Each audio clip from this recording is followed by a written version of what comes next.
जीजा से करबू माना तो चोली फाड़ दी हसन। साली जीजा से करबू माना तो चोली फाड़ दी हसन। अशोक के होली में करबी फूल झाड़ दी हसन। अशोक के होली में करबी फूल झाड़ दी हसन। साली जीजा से करबू माना, साली जीजा के करबू माना तो चोली फाड़ दी हसन।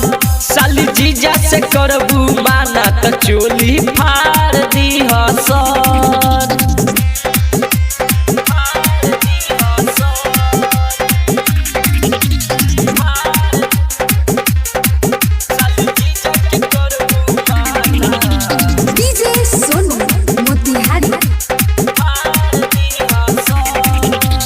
होली खेले आइल बानी हम ससुरारी, तू डाल हम डाल संगे पार पारी।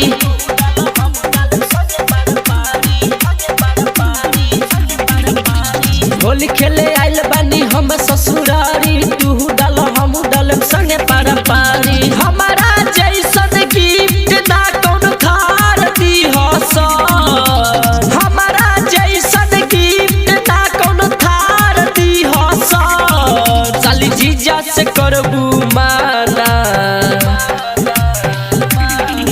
साली जीजा के करबू माना तो चोली फाड़ दी हसन। साली जीजा से करबू माना तो चोली फाड़ दी हसन।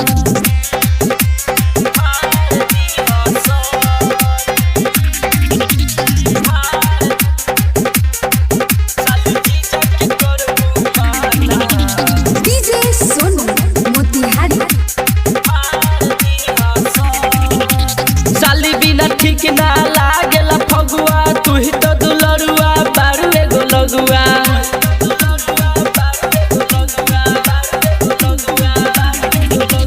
साली बिना ठीक ना लागेला फगुआ, तू ही तो दुलरुआ बारू एगो लगुआ। मिथले से मिथला संदीप ना कौन प्यार दी हसन। मिथले से मिथला संदीप ना कौन प्यार दी हसन। साली जीजा से करबू माना, साली जीजा के करबू माना तो चोली फाड़ दी हसन।